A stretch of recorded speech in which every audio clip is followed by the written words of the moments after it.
Hai semuanya, ketemu lagi dengan Ami dalam Ami Mengulas Buku. Dan episode akhir Mei ini kita akan membuat rangkuman bacaan di bulan Mei. Nah, selama bulan Mei saya membaca 6 buku, 5 diantaranya adalah buku-buku bertema pendidikan. Seperti apa ulasannya? Saksikan terus di segmen Ami Mengulas Buku hari ini.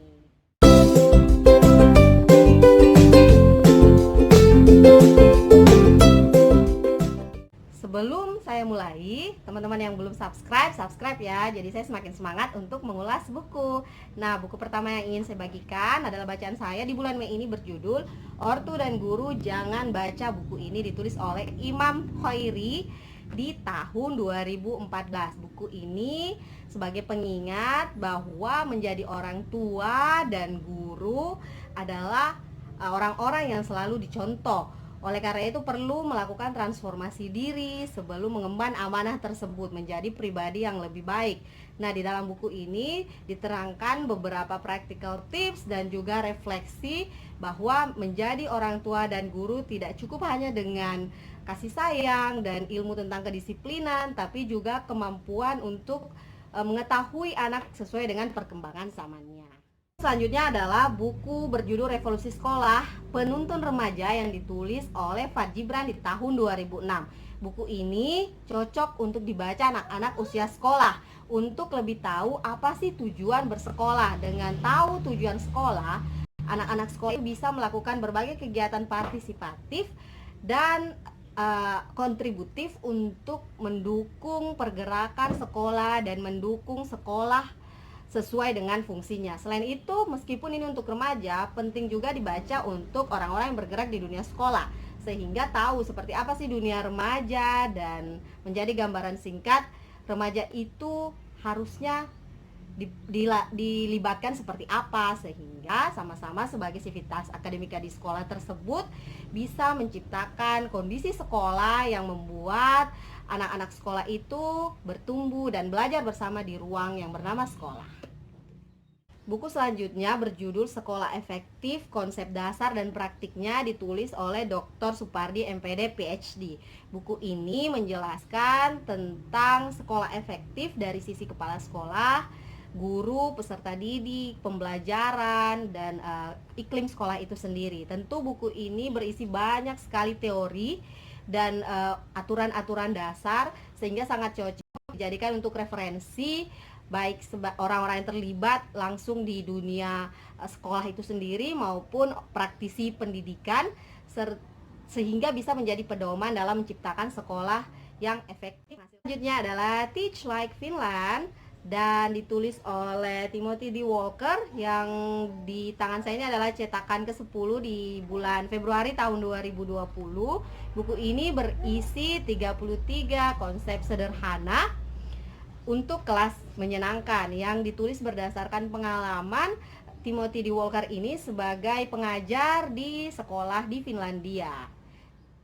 Buku bestseller ini banyak menjadi rujukan oleh guru maupun praktisi pendidikan dalam menciptakan ruang-ruang kelas yang menyenangkan dan bisa menghasilkan efektivitas dan fungsi maksimal untuk peserta didik. Buku bertema pendidikan selanjutnya ditulis oleh Najila Shihab yang merupakan praktisi pendidikan. Ini adalah buku semua murid, semua guru edisi pertama ya, karena sekarang sudah ada beberapa edisi selanjutnya dan ini dicetak di tahun 2017.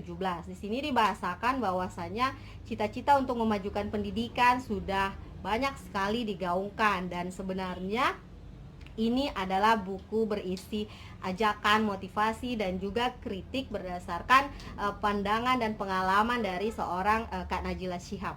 Nah, di sini banyak sekali tulisan-tulisan, totalnya ada 42 tulisan pendek berisi bagaimana mengembangkan pendidikan itu dimulai dari pendidikan anak usia dini, lalu kemudian pendidikan dari keluarga, bagaimana pentingnya cerdas digital, dan bagaimana fungsi dari kerelawanan itu sendiri sebagai partisipasi aktif dalam mewujudkan demokrasi sebenarnya.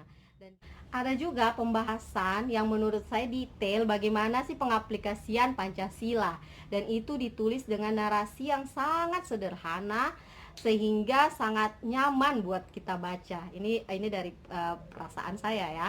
Selain itu, di sini Kak Najila juga membahas tentang bahwa keterlibatannya di dunia pendidikan itu seperti politik yang membuat sebagai sebuah candu dan membuatnya terus bergerak, bekerja barengan dan mendorong banyak orang bekerja barengan. Salah satunya melalui pesta pendidikan yang sudah beberapa kali dan banyak membawa dampak positif buat pendidikan di negeri ini. Buku terakhir yang saya baca ini juga merupakan buku yang saya jadikan review pada saat kegiatan review buku kami di Komunitas Rumah Relawan Remaja. Ini di bidang ekonomi, berjudul Kebijakan Ekonomi Pro Rakyat Antara Komitmen dan Jargon, ditulis oleh Pak Fahmi Radi dan diterbitkan di tahun 2008. Buku ini berisi tentang kritik atas pemerintahan SBY di periode pertamanya. Di sini dibahasakan oleh penulis bahwa nampaknya program-program yang dilontarkan oleh Pak SBY pada aplikasinya tidaklah pro rakyat, tapi kemudian pro pasar. Di sini dijelaskan contoh-contohnya dan di bagian akhir ada sebuah percikan ide dari penulis bagaimana menciptakan sebuah kondisi ekonomi yang tentu berpihak pada rakyat gitu. Nah, itu adalah ulasan 6 buku yang saya baca di bulan Mei ini, sangat menyenangkan tentunya. Dan semoga ulasan buku ini semakin memberikan motivasi dan inspirasi untuk teman-teman, khususnya untuk bergerak di bidang pendidikan, menciptakan pendidikan yang lebih baik di negeri ini. Karena tugas memajukan pendidikan bukan hanya tugasnya guru, tugasnya kepala sekolah ataupun sivitas akademi, tapi kita nih sebagai sipil, warga sipil juga punya peran, bisa berperan aktif dalam memajukan pendidikan negeri ini. Seperti apa? Banyak caranya. Oke, semoga terinspirasi dan sampai jumpa di ulasan buku selanjutnya. Dadah. Matikan. Oke, silahkan. Tim lighting sudah matikan lampu. Oh, terima kasih. Apa? Mulai.